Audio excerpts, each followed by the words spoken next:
Assalamualaikum warahmatullahi wabarakatuh. Perkenalkan, saya Pinoldianto, calon guru penggerak Angkatan 7 Kabupaten Solo Selatan. Kali ini saya akan mewawancarai beberapa orang kepala sekolah terkait pengambilan keputusan berbasis nilai-nilai kebajikan sebagai seorang pemimpin. Selamat menyaksikan.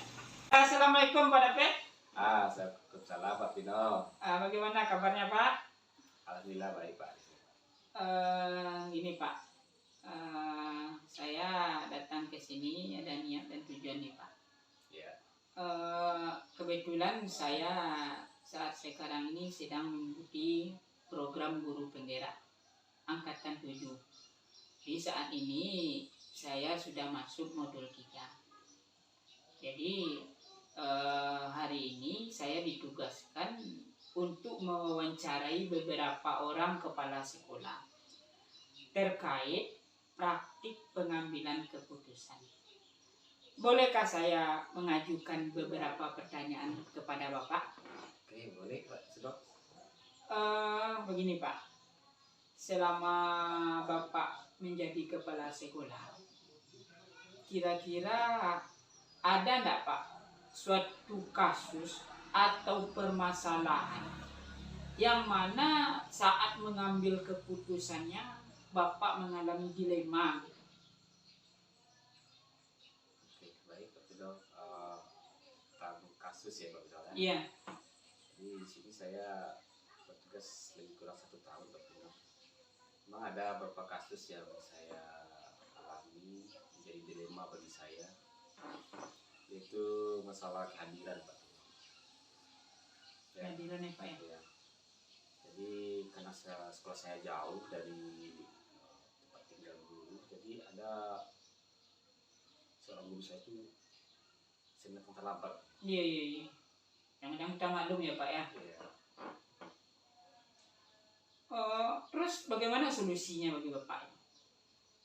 Itu saya sebagai kepala sekolah Pak Bino tuh saya mencoba tuh dengan data-data yang ada saya lihat biasanya datang terlambat, terus saya kasih pembinaan, saya panggil, saya selusuri apa masalahnya. Iya.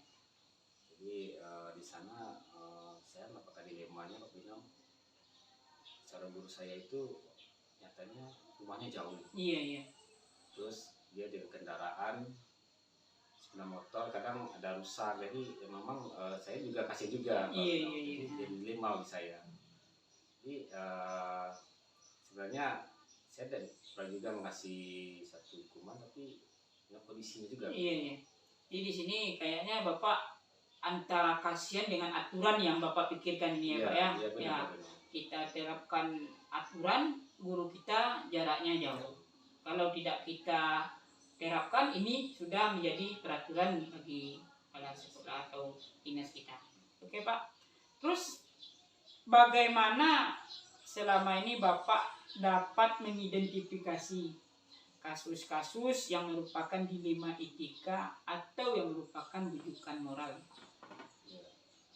Di sini saya sudah mencoba mengidentifikasinya dilema etika yang saya rasakan itu. Tadi kasus yang saya angkat itu seorang guru saya datang terlambat. Sudah mengidentifikasinya dengan data-data tadi saya sebutkan tadi. Saya lihat setiap hari dia datang terlambat dari rumah. Jadi data itu saya identifikasikan dan saya juga memberikan pembinaan, panggil ke kantor dan saling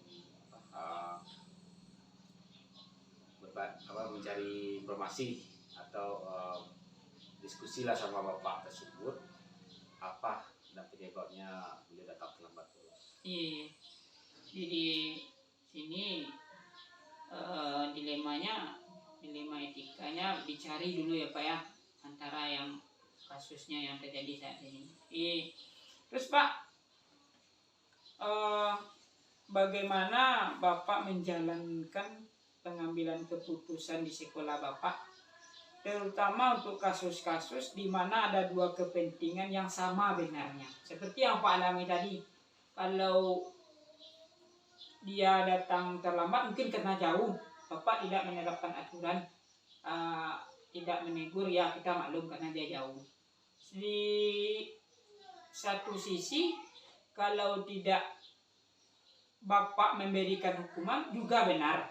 Kira-kira bagaimana Bapak ini mengambil kebijakannya? Karena keduanya, kalau Bapak tidak hukum benar juga karena dia posisinya jauh. Kalau Bapak hukum mereka benar juga karena sudah aturan. Kan gini, bagaimana nih pendapat Bapak? Itu mengenai keputusannya Pak Bino. Di sini saya tetap berusaha untuk saya langkah saya dulu ya. Sebelum keputusan saya tetap berupaya gimana seorang guru saya itu bisa hadir tepat waktu. Iya. Terus keputusan yang saya berikan kepada Pak itu masih saya berikan sedikit dispensasi, tentu dengan memberikan alasan yang tepat. Iya. Dan juga sekolah saya sudah membuat satu surat ya, komitmen atau kesepakatan dengan guru hal yang harus kita rubah atau kita sikapi dengan perbandingan dengan aturan-aturan yang berlaku di dinas kita. Jadi gitu ya Pak ya. Jadi dengan kesepakatan intinya ini ya Pak ya. Kira-kira Pak, dalam menyelesaikan ini langkah-langkah penyelesaiannya bagaimana Bapak melakukan ini? Ada enggak langkah-langkahnya supaya permasalahan ini dapat diselesaikan? Ya tadi langkah-langkahnya itu saya di rapat sama guru kita sering menyampaikan peraturan-peraturan yang harus kita lakukan yang beredar secara resmi dari dinas kita, dan juga walaupun kita jauh kita tetap semangat, tetap termotivasi sesuai dengan aturan. Jadi rapat itu adalah satu penyampaian yang sudah umum bagi kita semua guru sini. Jadi bukan satu orang guru saja yang kita harapkan, semua guru seharusnya bisa. Jadi intinya penyelesaiannya di sini Pak tidak ditujukan kepada seorang individu ya Pak ya. Jadi diadakan musyawarah atau rapat, jadi semuanya bisa memahami aturannya. Baik Pak. Hal-hal apa saja yang selama Bapak anggap efektif dalam pengambilan keputusan pada kasus-kasus dilema etika? Maksudnya yang menjadi pedoman tuh. Jadi kasus dilema etika ini dapat diselesaikan dengan cara yang ini misalnya. Yang jadi intinya itu. Jadi intinya dari penyelesaian masalah ini Pak, ini saya sudah mencoba ya. Tapi untuk keberhasilan atau suatu maksimal dari usaha saya sendiri, saya sebagai kepala sekolah ya saya tetap memantau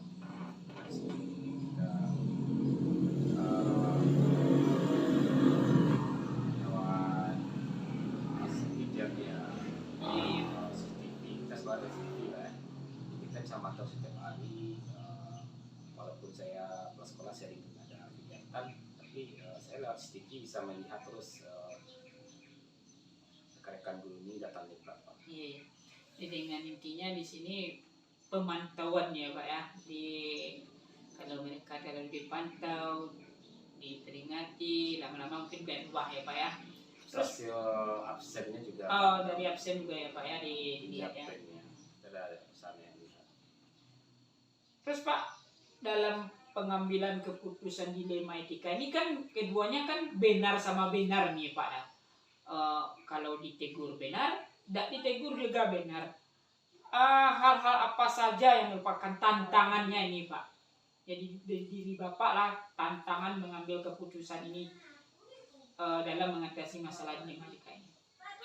Iya, tadi kan benar juga Pak ya, peraturan harus kita patuhi. Iya. Tapi guru kita ini ada halang-halangan yang kayak itu jauh, seperti ada anak sakit gitu. Itu kan kita sebagai kepala sekolah jadi bimbang gitu ngasih keputusan, ngasih hukuman. Iya. Nah tapi kalau saya sebagai kepala sekolah, tantangannya itu ya itu karena jaraknya jauh itu Pak. Terus medan kita ke sekolah kita ini memang agak sulit juga. Iya, jadi Ya. harus hati-hati juga kita mengambil keputusan ya Pak ya, jangan merugikan salah satu pihak kayaknya ya Pak. Kita harus menyetujui dulu masalahnya Iya apa iya iya. sebelum dia datang sekolah kok datang kenapa. Iya iya. Karena mungkin jaraknya jauh ya Pak. Iya. Terus Pak, apakah Bapak memiliki sebuah aturan atau jadwal tertentu dalam sebuah penyelesaian kasus dilematika ini? Maksudnya, apakah Bapak langsung menyelesaikannya di tempat, misalnya ada kawan langsung ditegur, atau memiliki sebuah jadwal untuk menyelesaikannya, bentuk atau prosedur seperti apa yang Bapak jalankan? Jadi di sekolah kita kan sudah punya aturan sesuai dengan KSP kita, dan juga dinas juga sebagai panduan kita aturannya. Iya, iya. Berapa kita datang, berapa kita pulang, nah itu kita ikuti. Jadi kalau dalam penyelesaian masalah ini kita secara individu binaannya dulu, dan juga secara global sama guru secara umum kita sampaikan juga bagaimana faktor-faktor yang harus kita patuhi di sekolah ini. Iya. Gitu, Jadi ya, Pak. individunya dulu ya Ya. Pak ya, lalu dibawa ke ranah yang lebih luas ya Pak. Baik Pak, terima kasih. Sebenarnya kira-kira Pak, dalam membantu Bapak dalam menyelesaikan kasus ini ada enggak tokoh atau kepada siapa Bapak minta bantu atau berbagi itu dalam menyelesaikan masalah dilematika ini? Memang ada Pak Pino, yang mendukung ya. Iya. Dalam menyelesaikan soal ini kita sudah bincang dengan Pak Pengawas, Pak Korwil, Iya. terus sama Pak sekolah juga kita diskusi, kita menghadapi dilema seperti ini. Jadi hal itu adalah satu cara bagi saya untuk penyelesaian dari sekolah saya sendiri. Jadi pengawas ya Pak ya, Korwil, Pak Korwil ataupun kepala sekolah, apalagi ini menyangkut masalah kepegawaian ya Pak. dan Tentu juga guru-guru juga ikut terlibat. Iya, Karena iya. kita satu tim. Iya, iya. Oke Pak, ini mungkin pertanyaan terakhir ya Pak ya. Ya, baik. Dari semua hal yang telah Bapak sampaikan tadi, pembelajaran apa Pak kira-kira yang dapat Bapak petik dari pengalaman Bapak dalam mengambil keputusan dilema etika?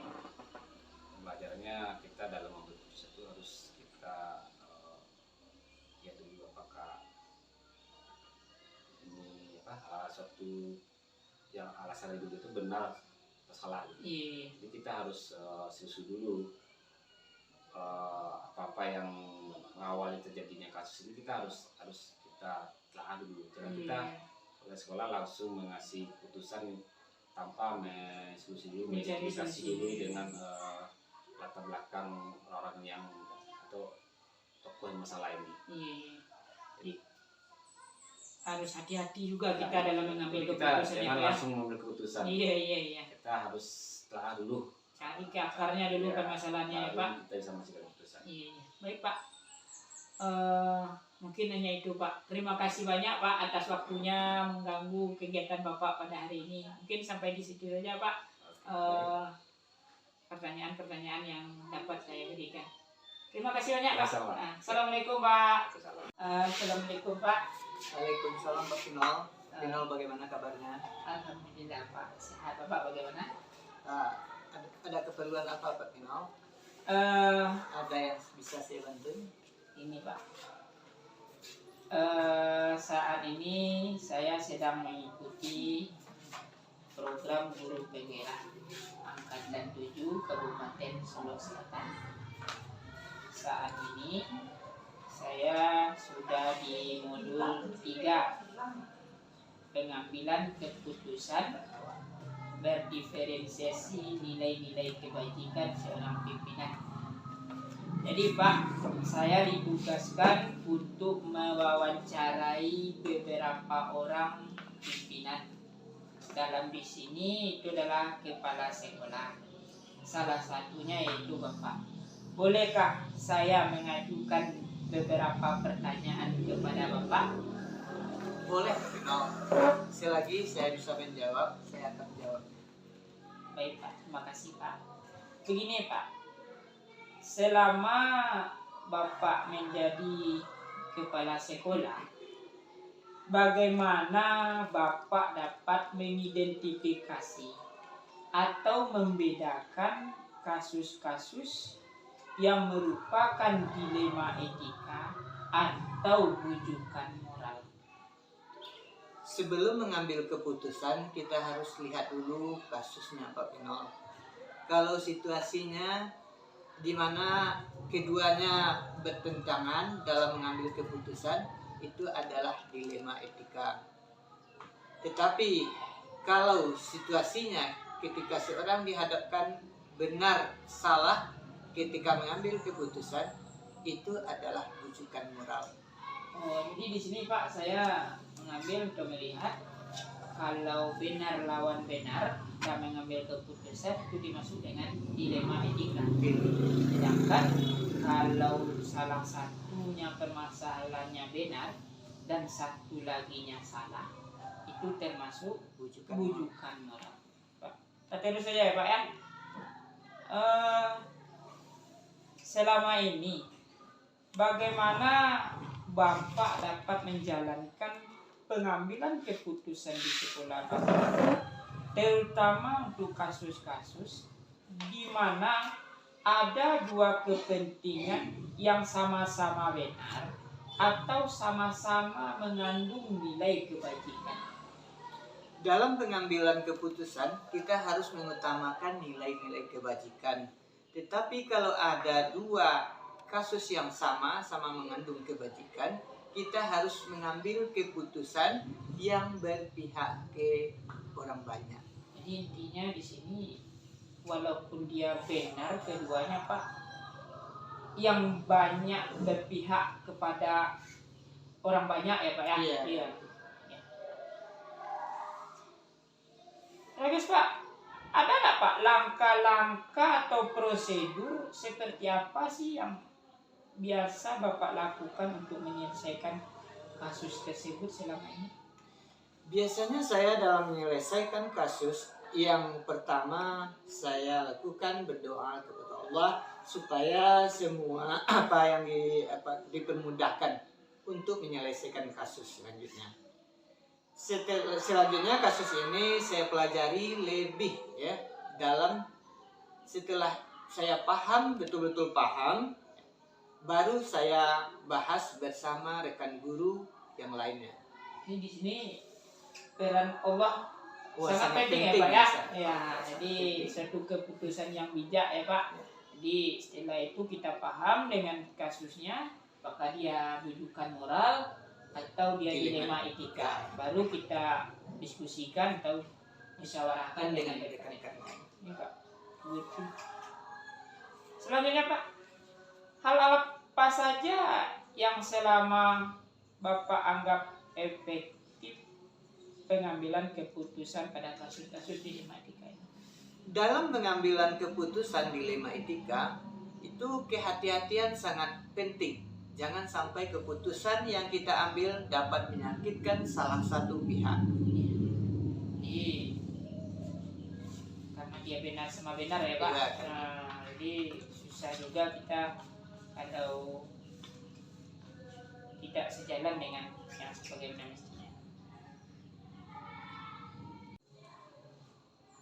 Selanjutnya Pak, apakah Bapak memiliki sebuah aturan atau jadwal tertentu dalam sebuah penyelesaian kasus dilema etika ini? Maksudnya Pak, Bapak langsung menyelesaikannya di tempat kejadian, nampak langsung Pak selesaikan, atau memiliki sebuah jadwal dulu untuk menyelesaikannya, bentuk atau prosedur seperti apa yang Bapak jalankan? Kalau jadwal khusus tidak ada, tapi kalau prosedur pasti ada. Sebelum kasus ini diputuskan, saya musyawarah terlebih dahulu dengan rekan kerja yang lain. Jadi intinya tetap musyawarah ya Pak ya. Tetap musyawarah. Karena kita akan memutuskan suatu keputusan demi kepentingan orang banyak. Adakah seseorang atau faktor apa yang selama ini mempermudah atau membantu Bapak dalam pengambilan keputusan dalam kasus dilema etika? Iya, tentu Pak. Biasanya saya berkonsultasi dengan pengawas kecamatan, terutama yang berkaitan tentang kepegawaian. Jadi intinya nggak cukup dengan di lingkungan sekolah saja ya Pak ya, harus ada orang atau pihak yang lebih atas kayak gitu. Atasan kita. Ya, ini terakhir nih Pak. Dari semua hal yang telah disampaikan, pembelajaran apa sih yang dapat Bapak petik dari pengalaman Bapak mengambil keputusan dilema etika ini? Intinya, dalam pengambilan keputusan yang berkaitan dilema etika, kita harus hati-hati. Jangan sampai keputusan kita ini dapat merugikan salah satu pihak, dan komunikasi dengan rekan-rekan sangat diperlukan. Intinya harus hati-hati ya Pak ya. Harus hati-hati. Jangan sampai salah kita mengambil keputusan, dan yang lebih penting itu adalah setiap keputusan yang diambil ada komunikasi dengan rekan-rekan.